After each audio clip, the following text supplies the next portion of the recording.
핑계 말고 회개라는 제목으로 오늘 시간에 말씀 생각하며 은혜를 나누고자 합니다.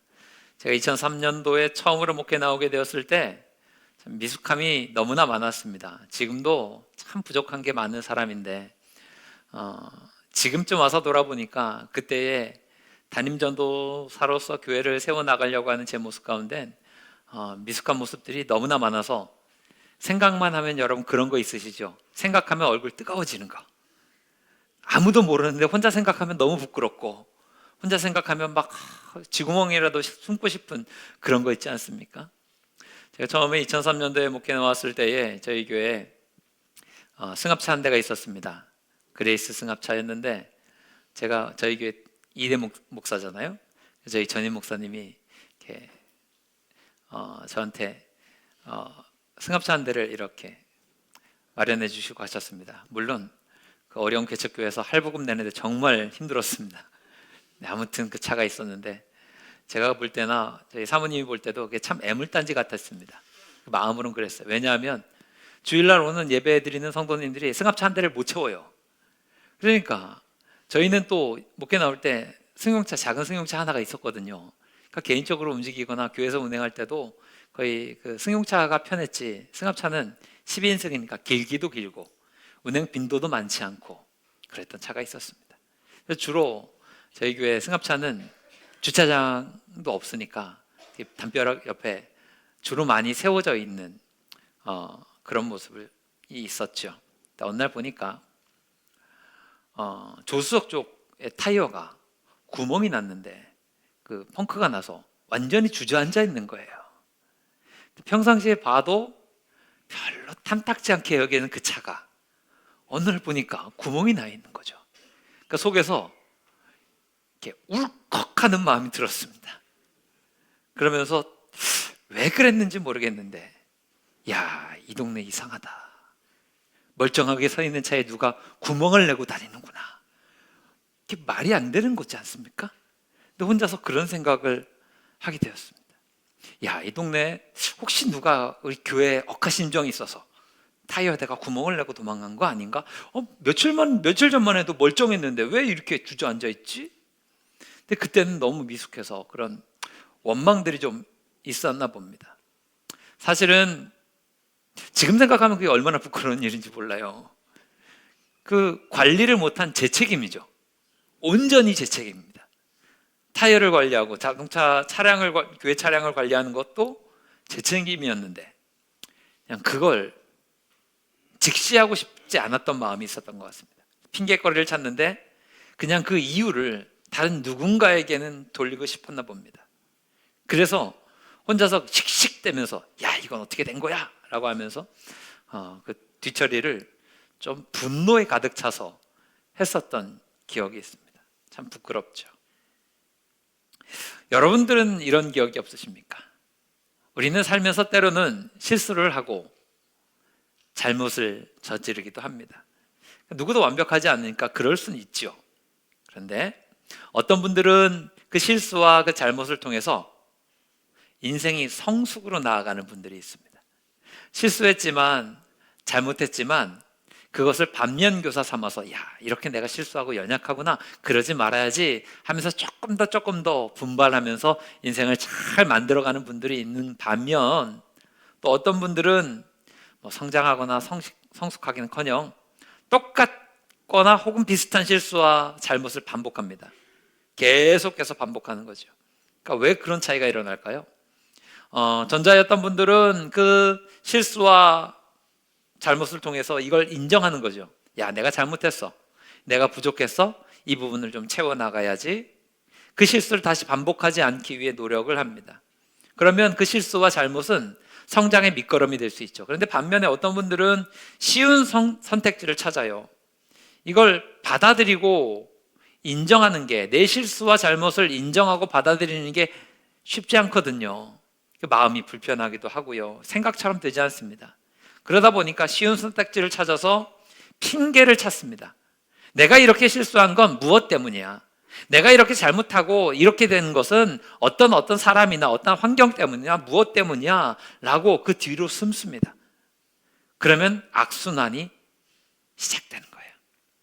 그 핑계 뒤에 숨다 보니까 비슷한 상황에 처하게 되었을 때 성숙하게 반응하지 못하고 전과 똑같이 반응합니다. 그럼 또 핑계를 찾고 그 뒤에 숨고 성장이 없는 거죠. 여러분 생각해 보시면 다 아실 겁니다. 동의하실 것이고. 핑계가 우리의 인생의 성숙을 만들어낼 수 있습니까? 없습니까? 없죠. 명확한 사실입니다. 그런데 우리는 종종 핑계 뒤에 숨고자 하는 헛된 욕망 가운데 넘어질 때가 참 많습니다. 오늘 말씀을 보게 되면 베데스다에서 38년 동안 병으로 인하여 고통받는 사람 한 명이 나옵니다. 예수님께서 이 38년 된 환자를 찾아가셔서, 병자를 찾아가셔서 물으세요. 네가 낫고자 하느냐? 질문이 어렵지 않습니다. 낫고자 하느냐?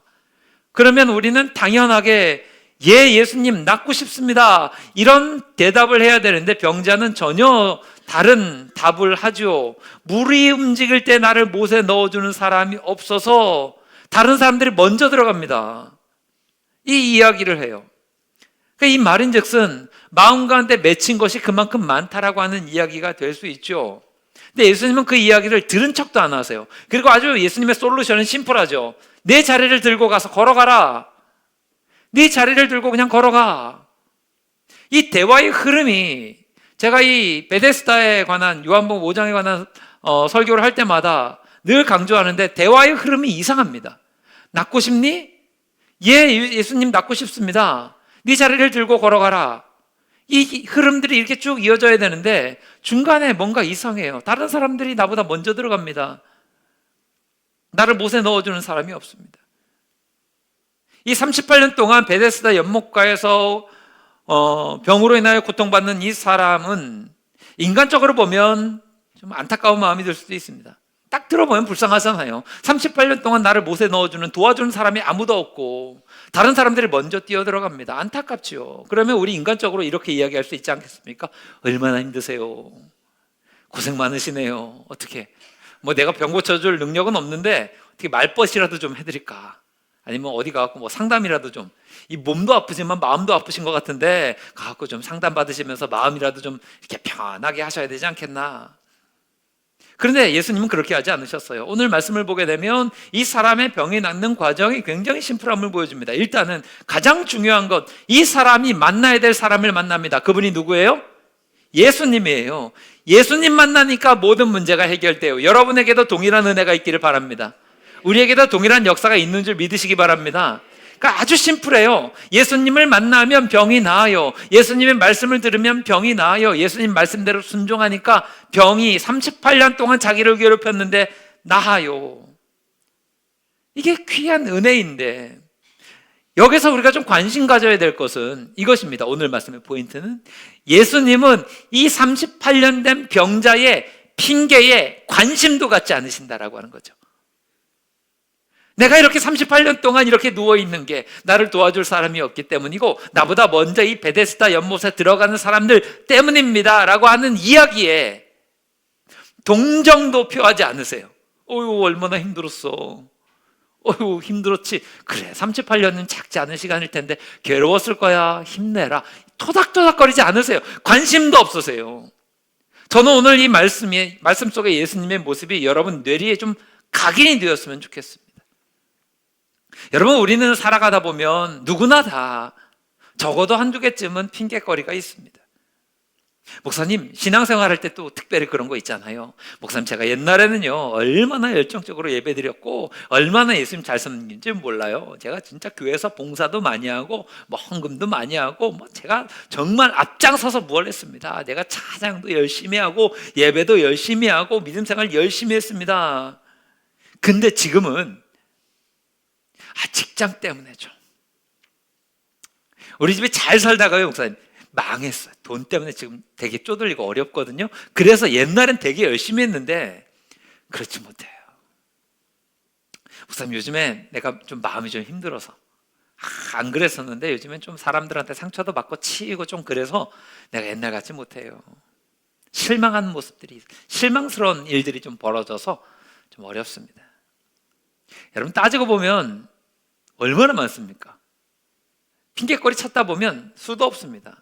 그리고요, 인간적인 마음으로는 다 이해합니다. 이해됩니다. 왜 이해가 안 됩니까? 직장의 문제도 있을 수 있고, 재정적인 어려움이 있을 수 있고, 마음이 괴로우실 수도 있고, 가정에 문제가 있을 수도 있지요. 그럴 수 있다고 생각합니다. 제 목사는 착해서 다 이해합니다. 괜찮습니다. 그렇죠. 그리고 여러분이 저한테 그 얘기 하시면 그냥 다 얼마나 힘드세요, 이렇게 얘기할 수 있겠죠. 근데 여러분, 오늘은 좀 냉정하게 바라보실 수 있었으면 좋겠습니다. 오늘 말씀 속에 예수님이 38년 된 병자의 그 이야기에 관심도 두지 않으셨어요. 그리고 우리가 가지고 있는 그 핑계거리에 대해서는 반대로도 생각해 볼 수 있지 않을까 싶습니다. 그 어렵기 때문에 더 기도할 수 있는 거 아닙니까? 힘든 사정이 있기 때문에 하나님을 더 찾을 수 있잖아요. 그것 때문에 더 예배의 자리를 붙들어야 되고, 기도의 자리를 붙들어야 되고, 더 하나님의 은혜와 능력을 붙들어야 되는데 그러지 못하기도 했잖아요. 그러면 오늘 말씀의 결론은 명확합니다.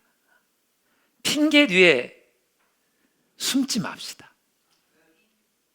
가슴이 좀 아프고 좀 불편할 수 있어도 좀 현실을, 진실을 직면하기를 바랍니다. 여러분, 우리는 누구입니까? 성도잖아요. 우리는 누구입니까? 예배자입니다. 우리는 누구입니까? 기도해야 될 사람들입니다. 우리는 누구입니까? 예수님을 따라야 될 사람들이고, 우리는 누구입니까? 이미 결단한 사람들입니다. 예수님 따르겠다고, 말씀에 순종하겠다고, 예수님이 생명의 주인이시라고, 내 인생의 주인이시고 나의 구원자시라고, 내가 주님 말씀이면 나아가겠습니다. 주님의 뜻이 아니면 멈춰서겠습니다. 고백한 사람들이고, 결단한 사람들이고, 구원받은 사람들입니다. 모든 상황 속에서 우리는 예배자와 기도자와 전도자와 헌신자로 살아가야 될 사람들이고, 그렇게 하겠다 결단했던 사람들입니다. 우리는 목에 칼이 들어와도 예배 드려야 될 사람들입니다. 믿으십니까? 과거 우리의 믿음의 선배들이 그러했던 것처럼 어떠한 핍박과 어려움과 환난과 그것들이 닥친다 하더라도 하나님을 믿음으로 붙들면서 예배하는 삶으로 나아가야 될 사람들이 우리들입니다. 그런데 지금 어떻습니까? 하나님 믿노라 하는 사람들조차도 예배가 약해지고 있어요. 기도가 약해지고 있어요. 헌신과 전도가 약해지고 있어요. 우리는 그렇게 핑계댑니다. 상황이 어쩔 수 없으니까. 상황이 어쩔 수 없으니까 그렇지 않습니까, 목사님? 제가 마음은 원입니다. 마음은 원인데 제자들과 똑같이 이야기하는 거죠. 제자들을 향해서 예수님 말씀하시는 거죠. 육신이 약해요. 상황이 약해요. 이것들이 약해요. 그리고 다들 그렇게들 하잖아요. 내가 아는 어떤 분은 교회 오래 다녔다는데 예배도 들을 때도 있고 안 들을 때도 있고 그러던데요. 내가 아는 어떤 분은 직분이 엄청 높은 것 같은데 그렇게 하던데요. 그러니까 다들 그렇게 하니까. 지금 목사님 너무 힘듭니다. 제 상황이. 나중에 이 상황이 좀 흘러 지나가면 나중에 좀 열심히 하겠습니다. 지금 급한 불이 발등에 떨어졌으니까 요거부터 좀 해결하고. 여러분, 과연 이것이 우리가 믿음으로 서지 못하는 이유와 핑계가 될 수 있을까 묻고 싶습니다. 그것이 과연 우리가 예배를 제대로 못 드리는 이유입니까? 그것이 우리가 믿음으로 하나님 붙들지 못하고 기도하지 못하고 헌신하지 못하는 이유와 핑계가 됩니까? 우리 기독교 역사는 정말 자랑스러운 믿음의 선배들을 가지고 있습니다. 과거 로마가 예수 믿는 자들을 핍박하게 되었을 때에 초대교회 교인들은 어떻게 하였습니까? 무덤으로 내려갑니다. 미로와 같이 아주 얽히고 설켜 있었던 지하 묘지로 내려갑니다. 자칫하면 거기에서 길을 잃어버리게 되었을 때에 나오기 힘든, 생명도 잃어버릴 수 있는 그런 어려움이 있었지만 그럼에도 불구하고 내려갑니다. 왜 카타콤 지하 묘지까지 내려갔습니까? 단 한 가지 이유예요. 하나님 예배하려고, 하나님 섬기려고 내려갔습니다. 여러분, 정말로 환경 때문에, 시대 때문에 교회가 약해지고 믿음이 약해지고 다 그렇게 어려워진 것입니까? 목숨이 경각에 달려있는 위협과 핍박과 어려움 속에서도 여전히 중국 지하교회가 있는 것, 북한의 지하교회가 있는 것, 심지어 요즘 뉴스에 얘기가 많이 나오잖아요. 중동과 이란의 전쟁의 소식들. 그 이슬람이 강한 그 지역에서도 교회가 있고 믿음의 사람들이 있는 것은 우리가 과연 어떻게 설명을 해야 합니까? 그런 이야기를 통해서 우리가 뭘 깨달을 수 있는 거죠? 어떤 환경과 핍박에서도 예배와 기도와 찬양과 헌신, 우리의 믿음은 절대로 포기할 수 없고 핑계댈 수 없다라는 거잖아요. 멀리 갈 것도 없습니다, 여러분. 많은 한국에 있는 성도들이 믿음이 약해지고 교회가 약해지고 어렵다 이야기하는데도 동일한 그 시간에 어떤 교회는 예배가 무너지고 교회가 어려워지고 성도들의 믿음이 약해지는 똑같은 이 시대를 살아가면서도 여전히 살아있는 믿음의 사람들이 있다라고 하는 것은 우리가 어떻게 설명을 해야 합니까? 열정적인 예배가 어떤 교회는 살아있고요, 찬양이 살아있고 말씀이 살아있고 기도의 자리가 뜨거워지고 그런 믿음의 사람들이 막 살아서 역사하고 있는 그런 교회가 있음을, 성도가 있음을 우리는 핑계로 설명할 수 없습니다. 시대적인 어려움이 있을지라도, 환경의 어려움이 있을지라도 어떤 사람들은 하나님과 더 가까워지고 있다고요. 여러분에게 묻고 싶습니다. 우리는 어떻게 예배드리고 있습니까? 우리는 어떤 모습으로 신앙생활하고 있습니까? 우리의 믿음의 시선은 하나님께로 향하고 있습니까? 아니면 사람들에게 향하고 있습니까? 하나님이 괜찮다, 하나님이 잘했다라고 인정하시는 것으로 만족합니까? 아니면 사람들의 칭찬과 인정을 더 요구하고 있습니까? 혹은 하나님만 바라보고 가고 있습니까? 아니면 다른 사람의 어떤 환경의 어떤 것을 바라보고 있습니까? 지금 우리에게는 핑계 뒤에 숨는 것이 아닌 인정하고 동의하고 자복하는 회개가 필요합니다. 오늘의 설교의 제목과 똑같습니다. 핑계 말고 회개를 선택하십시오. 성경을 보게 되면 하나님은요, 그 핑계 대는 걸 별로 좋아하지 않고 별로 그것에 우리 인간처럼 동정하시거나 이해하고 넘어가시는 분이 아닌 것을 알게 됩니다. 사무엘상 15장 말씀을 보게 되면 하나님이 사울 왕에게 아말렉을 진멸하라는 명령을 주셨고 도와주셨습니다. 아말렉을 진멸하는 이야기가 나와요. 그런데 사울 왕이 아말렉을 다 이기고 난 다음에 모든 것들 진멸하라는 말씀 앞에서 순종하지 않아요. 좋은 것은 남겨두고 하찮은 것만 진멸해요. 아말렉 정복한다라는 건 말 그대로 칼과 칼이 부딪히는 전쟁이잖아요. 그러니까 목숨을 건 엄청난 일을 했다는 거예요. 그리고 나서 승리하고 나서 보니까 본전 생각이 나는 겁니다. 그러다 보니 진멸하라는 이야기는 알고 있지만 저 좋은 것들은 좀 남겨두고 싶어요.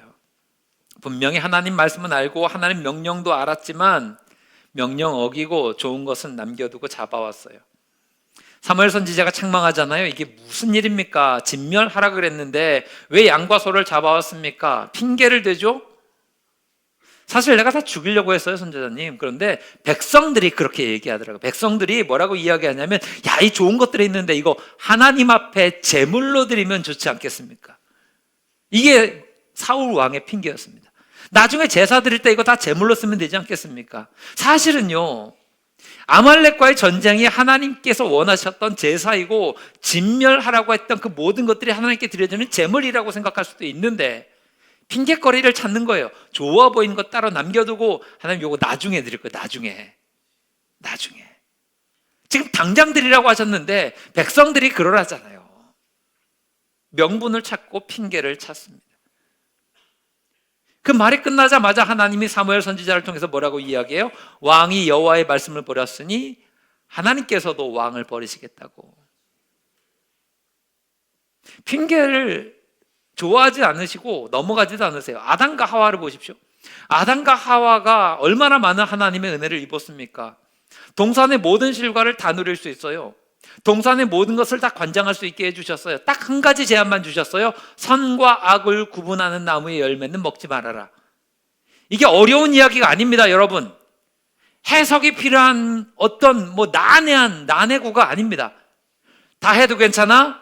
가운데 저 나무 보이지? 저 나무의 열매는 먹으면 안 돼. 그러면 복잡한 해석이 필요 없잖아요. 안 먹으면 되는 거예요. 그리고 나머지 먹으면 되는 거예요. 근데 사단의 꼬임에 빠져서 선악과를 먹었어요. 아담과 하와가 그럴듯한 핑계 되지 않습니까? 아담은 누구 핑계 대요? 하와를 핑계 대요. 저 여자가 꽂혔습니다. 하와는 누구 핑계대요? 뱀이 꼬셨습니다. 이 핑계가 여러분 생각을 잘 해보셔야 돼요. 효과가 있었습니까? 없었어요. 핑계대는 것들이 하나님을 정말 속일 수 있는 것이 됩니까? 안 되었죠. 에덴 동산에서 쫓겨났잖아요. 그러니까 하나님이 여러분 잘 생각해 보셔야 돼요. 하나님이 막 속으시고 넘어가 주시고 이해해 주시고, 그거는 최 목사 정도 수준만. 그러니까 우리 수준으로는 그렇게 될 수 있는데, 하나님은 우리의 마음의 중심을 보시는 분이잖아요. 그러니까 이해하시고 속으시고 넘어가 주시고 이게 아니에요. 그렇다고 한다면 우리에게 정말 최고의 선택은 무엇입니까? 만약에 그런 실수와 연약함과 부족함이 있었다면 우리가 할 수 있는 최선의 선택은 뭐예요? 잘못했습니다. 하나님, 무릎 꿇는 거예요. 하나님, 잘못했습니다. 제가 잠깐 정신이 참 나갔나 봐요. 욕심에 막 흔들려가지고 진멸하라고 그랬는데 진멸하지 못했습니다. 지금이라도 해볼게요. 하나님, 잘못했습니다. 선악과 먹지 말라 그랬는데 먹어버렸어요. 어떡하죠? 용서해 주세요. 이제 정말 안 그럴게요. 이게 훨씬 더 나은 선택이라고요. 하나님은요, 핑계대는 사람들의 핑계 소리를 듣지 않으세요. 그래서 이렇게 정의할 수 있을 것 같습니다. 핑계는 불신앙이에요. 책임 회피고 하나님 주신 사명을 버리는 거라고요. 핑계대지 않았던 대표적인 인물 한 명이 있죠. 다윗이 있습니다. 어찌 보면 사울 왕보다 다윗은 훨씬 더 많은 죄를 지었습니다. 큰 죄를 지었습니다. 살인 교사잖아요. 간음했고요. 남의 아내를 빼앗았습니다.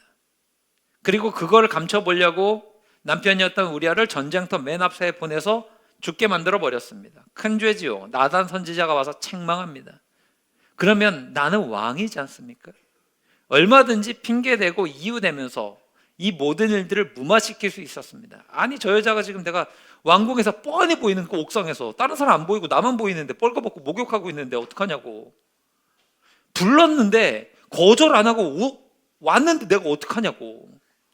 자기 스스로 만들어낼 수 있는 핑계거리들이 많단 말이죠. 그런데 다윗은 나단 선지자를 통해서 주신 하나님의 책망 앞에서 핑계대지 않습니다. 잘못했습니다. 하나님, 죽을 죄를 졌습니다. 금식하면서 밤새 눈물을 흘리면서 하나님 앞에 회개해요. 그걸 하나님이 용서해 주시고 우리가 알고 있는 그 위대한 성군 다윗을 만들어 주시잖아요. 여러분, 생각해 보십시오. 우리의 선택은 명확합니다. 핑계가 아니라 회개로 가야 합니다. 할렐루야. 그런데 여러분, 생각해 보아야 될 건 이거예요. 이게 자연스럽게 되느냐? 그렇지 않습니다. 핑계대지 않고 회개하면서 그렇게 나아가는 게 쉽지 않아요. 우리의 본성에 가까운 건 핑계입니다. 여러분, 우리가 얼마나 핑계를 좋아하는지 아십니까? 믿는 사람이나 믿지 않는 사람이나, 믿는 분들은 거의 그런 얘기를 이게 우리의 믿음에 맞지 않기 때문에 쓰지 않지만 세상에선 그런 얘기 굉장히 많이 있어요. 지금 사는 게 굉장히 어려워요. 어려우니까 이유를 찾지 못하다 보니까 이 이유를 어디에서 끌어옵니까? 전쟁에서 끌어옵니다. 좋은 일이 생겼어요. 그럼 뭐라 그럽니까, 여러분? 전쟁에 뭘 구했습니까? 다 알고 계시네요. 전쟁에 나라를 구했다 그래. 무슨 이순신이에요? 강감찬이에요? 그럼 우리나라 이순신과 강감찬은 몇 명이나 살아난 겁니까, 도대체? 다들 나라를. 그다음에 안 좋은 일이 생겼어요. 그러면 뭘 팔아먹은 사람이에요? 우리 주변에는 이완용이 도대체 몇 명일까요? 몇 명의 이완용이 살아난 겁니까? 그 전쟁의 결과로 모든 핑계거리를 찾고 있는 거예요. 피하다 보니까, 피할 데가 없다 보니까 내 실수임에도 불구하고, 내 연약함임에도 불구하고 전쟁 뒤로 숨어버려요. 어떤 사람들은 이 이유를, 핑계를 어디에 찾냐면 태어난 별자리로 찾습니다. 내가 이렇게 하는 이유는 태어난 별자리 때문에 그래. 내가 지금 몇 월에 태어났고 무슨 양자리고 뭐 사수자리고 이런 자리이기 때문에 이렇게 되는 거야. 조금 더 거슬러 올라가면 이런 분들도 있죠. 이렇게 내 인생이 어려운 이유는, 혹은 내 인생이 잘 되는 이유는 조상의 몇 자리를 잘 썼기 때문이야. 몇 자리 잘 썼으니까 내가 이렇게 잘 되는 거지, 몇 자리 못 썼으니까 이렇게 안 되는 거지. 이장을 좀 해볼까? 심리학에서는 이것을 이렇게 우리에게 이유를 줍니다. 무의식 때문이라. 내가 이렇게 행동하고 이렇게 가는 이유는 무의식에서 나를 이렇게 움직였기 때문이라. 다 핑계 아닙니까? 제가 지난 주간에 설교 준비하면서 말씀 준비하면서 김건모의 그 유명한 노래 가사가 머릿속에서 계속 맴돌았습니다. 내게 그런 핑계 대지 마. 입장 바꿔 생각을 해봐. 네가 지금 나라면 웃을 수 있니? 마치 하나님의 마음처럼 들렸습니다. 우리가 대는 핑계 앞에서 하나님이 과연 웃으실 수 있으실까? 그 마음을 훤히 보고 계시는데 웃으실까? 정색하고 물으시겠죠. 지금 뭘 하고 있냐? 내가 십자가 은혜로 너를 구원해 줬는데, 내가 너와 함께 해준다고 약속 분명히 해줬는데, 내가 너의 인생을 선하게 합력하여 선을 이룬다고 해줬는데, 능력 줬는데, 은혜 줬는데, 마치 한 달란트 받았던 종처럼 핑계대고 있는 건 아니냐. 한 달란트 받았던 종은 주인을 핑계 이유로 됐습니다. 자기가 게을렀던 것을 주인은 완고한 사람이기 때문에 내가 이렇게 땅에다 묻어두었습니다. 결론은 무엇입니까? 잘 되지 못했죠. 저는 오늘 이 시간이 여러분이 하나님 앞에 바로 서고 새롭게 시작하는 은혜의 첫걸음이 되기를 바랍니다. 뒤로 미룰 여유가 없습니다. C.S. 루이스가 쓴 스크루테이프의 편지라고 하는 책을 저도 소개했고 여러분 많이들 알고 계실 겁니다. 마귀가 조카 마귀에게, 삼촌 마귀가 조카 마귀에게 교육하는 이야기가 아주 재미있게 담겨져 있는 책인데, 혹시 아직 안 읽어보신 분 계시면 일독을 권합니다. 그 얘기에 스크루테이프의 편지에 이런 이야기가 있습니다. 한 영국 신사가 일주일에 한 번씩 도서관에 가서 책을 읽는 습관이 있어요. 하루는 습관대로 도서관에 갔습니다. 그날 문득 신앙서적에 이렇게 관심이 가서 신앙서적이 눈에 들어와요. 갑자기 하나님에 대한 호기심이 발동하는 거죠. 속으로 생각해요. 하나님은 어떤 분일까? 그 하나님은 나와 어떤 분일까? 이런 생각을 하는데 갑자기 사탄이 와서 속삭이는 거야. 야, 골치 아프게 뭔 그런 생각을 하냐? 지금 점심시간인데 쓸데없는 생각하지 말고 밥이나 먹어. 그 얘기 혹했어요. 그래서 조금 전에 하나님에 대한 생각과 의문이 일어났던 것을 눌러버리고 식당으로 갑니다. 혼자서 밥을 먹는데 또 하나님의 생각이 떠올랐어요. 사탄이 와서 또 속삭입니다. 밥 먹는데 소화 안 되게 왜 그렇게 복잡한 걸 생각해? 그냥 우선 밥이나 먹으라고. 밥이나 먹고 생각하라고. 식사를 마쳤어요. 이제는 진짜 생각을 좀 해봐야 될 거 아닙니까? 하나님에 대한 생각을 막 하려고 하는데 사탄이 나타나서 또 방해해요. 야, 그런 거는 한가할 때나 해야지. 아니, 도서관에 있는 것 시간만큼 한가한 때가 어디 있어요? 근데 한가할 때 해야지. 오늘은 집에 가봐, 생각해봐. 집에 가서 할 일이 많잖아. 다른 날 생각해보라고. 결국 신사는 아무것도 하나님에 대한 지식을 얻지 못한 채 도서관을 나왔고, 집으로 돌아가는 신사의 뒷모습을 바라보면서 사탄은 흐뭇한 미소를 지었습니다. 이 글은 하나님의 사람들, 믿음의 사람들을 무너뜨리려고 하는 사탄의 전략이 어떠한지를 아주 잘 보여주는 것 같아요. 하나님에 대한 일들을 뒤로 미루게, 점점 뒤로 미루게 합니다. 잘못된 일들은 변명하게 만듭니다. 내가 그렇게 하지 못한 이유는 다음에 하려고, 다음에. 지금 말고 다음에. 이번 주 말고 다음 주에. 여러분, 우리의 시간의 주관자가 하나님이심을 믿으십니까? 다음 주에 무슨 일이 있을지 여러분 알고 계세요? 작년 요맘때에 지금 중동과 이란의 전쟁이 일어나고 막 이렇게 비참한 일들이 일어날 것을 알고 계셨습니까? 시간은 우리에게 속한 게 아닌데 마귀는 계속해서 다음에로 미뤄요. 우린 계속 미루는 거예요. 그리고 핑계대에 숨습니다. 지금 내가 지금 머리가 좀 아파서 못할 것 같아. 내가 지금 기분이 안 좋아서, 좀 바빠서, 해야 될 일이 있기 때문에, 어디가 좀 안 좋아서. 일단 하나님 앞에 가는 걸 점점 미루게 만들고 핑계에 대해 숨게 만듭니다. 1600년대 초에 영국에서 활동했던 성공의 목사님이자 신학자이자 시인이었던 조지 허버트가 이런 얘기했습니다. 지옥은 어떤 곳이냐? 훌륭한 핑계와 대단한 소원들로 가득한 곳이다. 지옥에 간 사람들을 보게 되면 가장 먼저 나온 게 뭔가 하면 핑계라는 거예요. 핑계. 내가 여기 오게 된 것은 무엇 때문입니다. 무엇 때문입니다. 대단한 소원들, 뭐뭐 할 걸, 뭐뭐 좀 했으면 좋겠다. 요즘 시대가 어려워서 교회 부흥이 어렵다고 합니다. 정말 그렇습니까? 내가 바르게 예배하지 않고 하나님을 바르게 섬기고 믿음으로 살지 않았기 때문 아닙니까? 시대적인 이유로 핑계를 댈 이유가 없습니다. 나 때문이에요.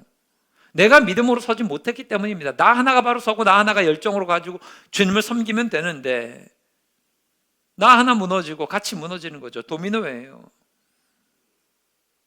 우리가 지금 믿음으로 바로 서지 못하는 이유를 직장 때문에, 가족 때문에, 뭐 건강 때문에, 어떤 재정적인 문제 때문에, 삶의 문제 때문에, 그게 뭐든 간에 여러분 잘 생각해 보십시오.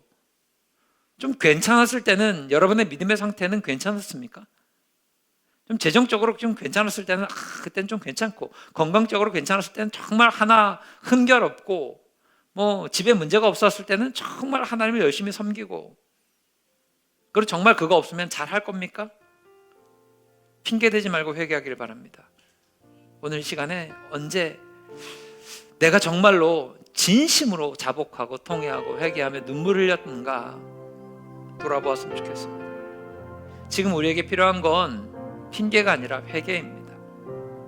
나와 함께 하기를 원하시는 예수님의 그 시선을 느끼는 겁니다. 다시 일어나야 되고요, 다시 회복해야 됩니다.